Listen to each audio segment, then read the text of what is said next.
My pleasure to welcome Eugene Lee. He is the CEO of a Thai 50 winning company, Socialtext, in the software vertical. Eugene, it's a pleasure to welcome you. Thank you. We're honored to be here. I was just talking to you about the company's name, Socialtext. It looks 2000 by the name, but you're doing something really interesting for the organization, within the organization. So let's spend some time talking about the technology. Well, I think the company was founded originally on the vision that there are some really interesting things. This was in 2002. That there were some really interesting things that were starting to emerge in the public internet in the category called Web 2.0. Things like photo sharing on Flickr or blogging or something called a wiki. And so the people who founded the company back then decided to build the world's first enterprise wiki. And I joined at the end of '07, and it became clear to me that there was a much bigger opportunity to capitalize on the much broader pattern of social software, of collaboration, of knowledge sharing, using patterns like social networking, a la Facebook or LinkedIn, like microblogging a la Twitter, and so on, but really re-engineering things to capitalize on ways of solving problems in the work environment. I'll give you an example. I was an executive at Cisco from '97 until '03, and towards the end of my time there, the IT department deployed a beta version of an internal corporate social networking tool. And it was based on, I'll give you the geeky expression, the symmetric friending model, a symmetric social network. And a symmetric social network requires that both parties agree to be friends. So it's kind of like, hi, my name's Eugene, will you be my friend, yes or no? And just like on Facebook, and I'm going to just keep, until you agree. Okay. Right? And if you agree, or when you agree, the fact that we are friends becomes public knowledge to each of our networks, right? It becomes an asset. It becomes part of your resource base, right? That's why some people collect LinkedIn contacts. What does that mean at work? How does that help anybody get work done? How is that creating value for the company? Well, since I was a VP there, we were sort of encouraged to eat lunch outside of John Chambers' office on Fridays. And shortly after this tool came out, a bunch of VPs were saying, hey, you getting a lot of friend requests from people you don't know? And everyone's like, yeah, I am. I feel bad. I don't know who these people are. Why do they want to be friends with me? And I suddenly realized that it became a game. And I called it the executive trading card collection game. Because the fact that you could convince, or cajole, or encourage somebody with status and power in the organization to accept your friend request gives you cred, right? Because it's on your public wall. So that's an example of just one of many examples of the subtlety but the power of how you need to think about adapting these kinds of public social tools for productive use at work. So if I were to ask you to take a couple of examples of a current client who have deployed it, sure. Maybe it'll take it to the next level to understanding the actual technology. Okay. One of my favorite customer examples is a company called Getty Images. You're probably familiar with them. I knew of them when I was, before I came to Socialtext, I was at Adobe, and Adobe did, we knew Getty well, and at the time they were a pretty small company. They're between 2,000 and 3,000 employees now.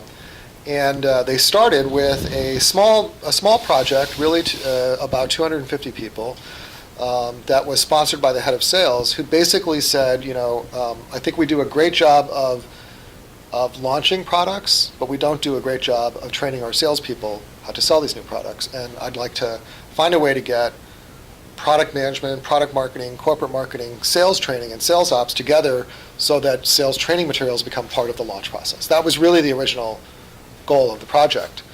But the team that deployed Socialtext for this kind of collaboration created such buzz that basically the rest of the company wanted in, and now Socialtext has become their social intranet.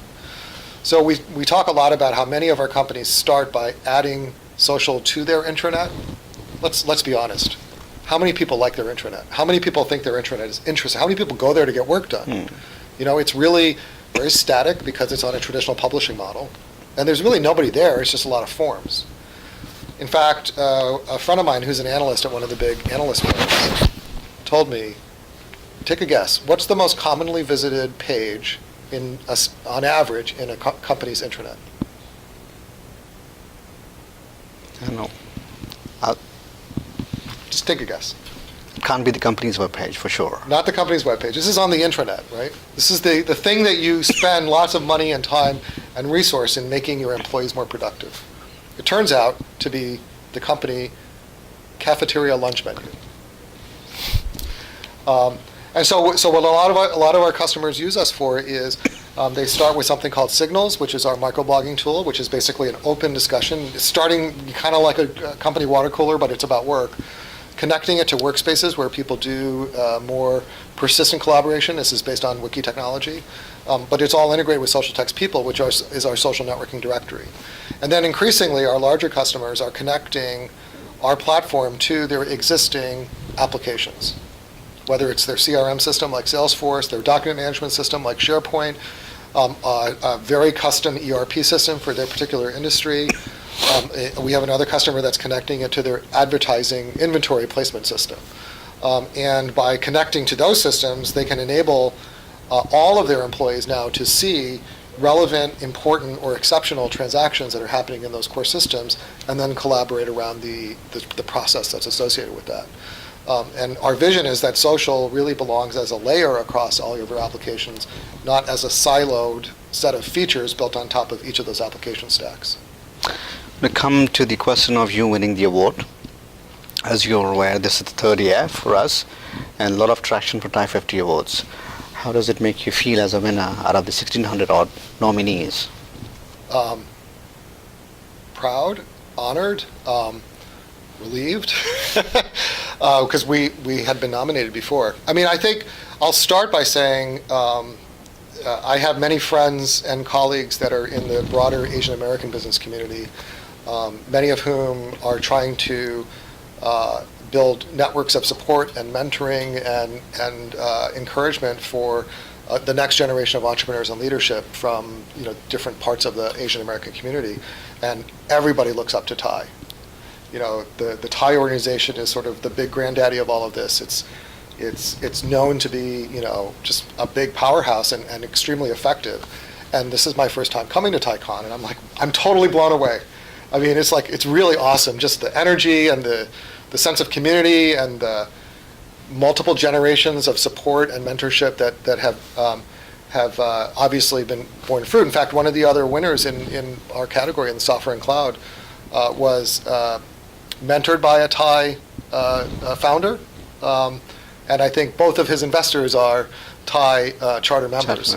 So I think that's great, and I think so. I hats off to the TiE organization.